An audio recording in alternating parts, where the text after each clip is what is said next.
not a good word right now, but grooming, developing people for the positions. Because one of the things that I have some background in the civil rights arena, what we called it in the military, is I was the civil rights officer for a base with 1,500 employees, permanent party personnel, and then students. And so one of the things I know that we would do with a lot of the affirmative action programs we were engaged in is we set people up for failure. We didn't develop them. We threw them into the job because of a characteristic of their gender or of the amount of melanin they had in their skin. We put them in positions to fail because they were not developed, and it almost seemed like it was done on purpose. You knew that person, unless they were Superman or Superwoman, weren't going to make it. So I think the obligation that I see for myself, then, and Jeremy, you pick it up, is number one is hire talent and develop it. And if you're going to hire talent and develop it, you got to listen to it. You've got to say, okay, I'm going to pay attention to you, and unless I totally disagree, then we're going to go with yours. Because even when I disagree, even now we're about up to 3 employees. Even now, when I disagree, unless I don't disagree, it's huge. I may be going, I don't think that's going to work, but I'll let them do it. Why? Because how are they going to learn and grow? So I would say that if you're somebody who is not of the right color or gender in the environment you're in, your responsibility to yourself is to get as competent as you can get, so that when the opportunity comes up, you can make your case. And if you're in an environment that won't support that, then get your resume cleaned up and start looking, because people who have that mindset are never going to change.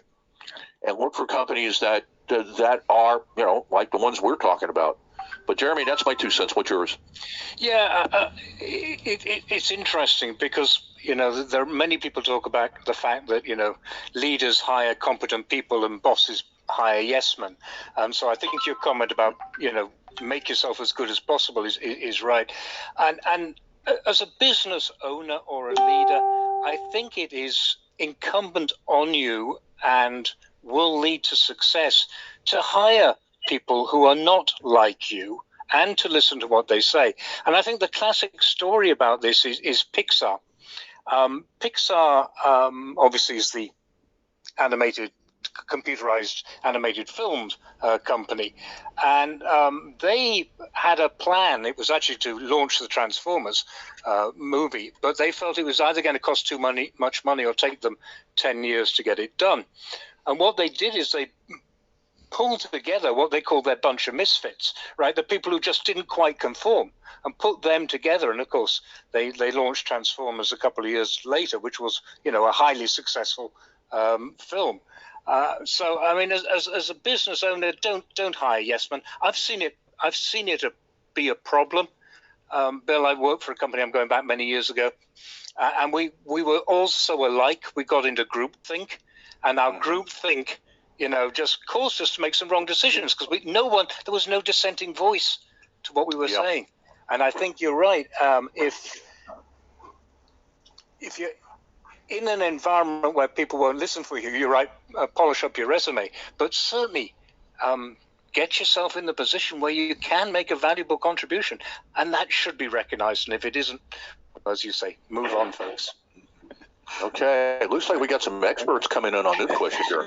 Well, we at least have some females. Yeah, ask a question like that of 2 old white guys. Come on now. Yeah, 2 old white guys, right?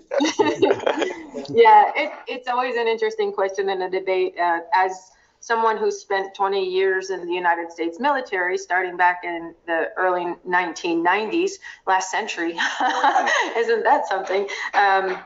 There is this cultural shift in thinking. The military is traditionally a male-dominated career choice, and so as you were saying, Bill, I chose the path to demonstrate my capabilities and was able to move up into the ranks. And I put a comment in the chat. As co-founder here at IBGR, obviously a female, you do what you were saying. I value and appreciate your perspective on the gender-based opportunities, because when I first raised my hand to say to work with this, I'm like, who am I to work?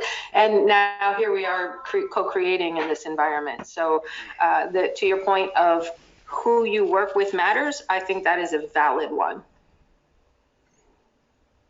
Monique, what do you have to say? Well, I just am very grateful that we're having this conversation. Right, as a woman of color, to actually be included in a conversation like this is I believe, as it should be.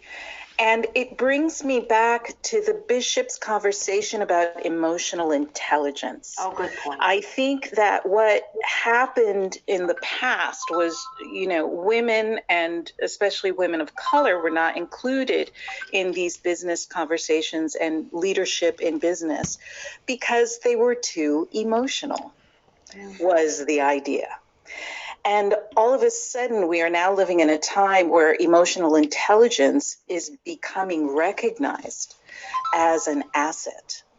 And in fact, having this language and this ability to interpret what others are feeling or thinking through the emotional scrim allows us to be able to close more sales and attract ideal clients easier, and is actually making a difference on the bottom line. And so I think there's more room now in our way of thinking to include this very important asset. Yes, and I agree with that. But also to your point about emotional intelligence, I'm the more emotional one in the IBGR partnership, I think, but it's needed. So both sides are needed, and I think we would do a disservice as women to not show an emotional side in our business. That was one of the things that I had a soldier. My ex-husband was in Iraq, and one of my former soldiers tracked him down on the FOB, on the forward operating base, to say, hey, I remember your wife. She was one of the best that I had. Why was that memorable? Because I think of the emotional aspect to it, that in the military there was try to have that blank slate. And so I don't be afraid of emotional intelligence is what I'm talking here. Yeah, I absolutely agree. And I mean, if you look at nature,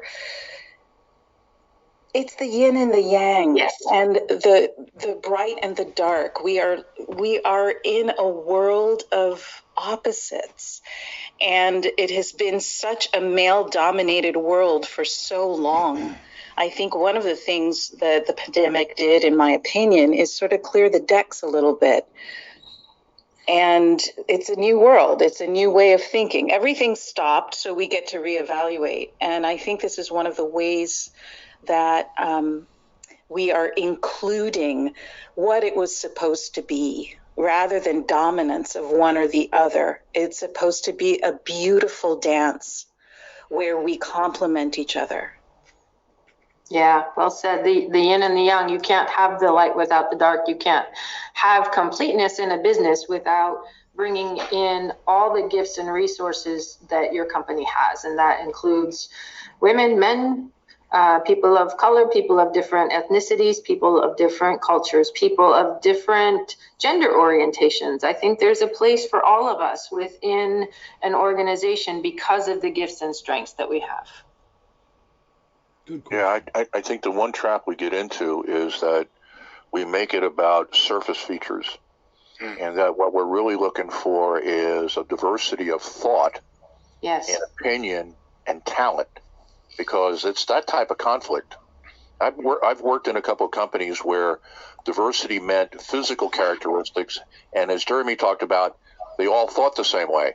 Well, their decision making wasn't very good, and yet they could say they were diverse. They were and they weren't. Is that you want people who are not only bring in different gender and sex, gender and race, and perhaps religion and national origin. One of the things that excites me about Black Links Global is I get to reconnect with my African roots. I'm not African. Look at me. I'm Scandinavian. I felt a connection to the people of Ghana. I felt a connection to that place. And it's that type of diversity that we need because we're thinking different, and we need to allow everybody to think differently. But that was a great question, and I'm glad you threw it out there. And I'm glad you guys jumped in, because I always feel a little self-conscious about answering questions like that. Thank you for that opportunity. I'm going to leave the stage now as we wrap up this session. So, Jeremy, why don't you and I say goodbye? Jeremy's going to be on with his cash flow show just shortly. We'll let Jeremy, you have a great breakout group. Yeah, thank you.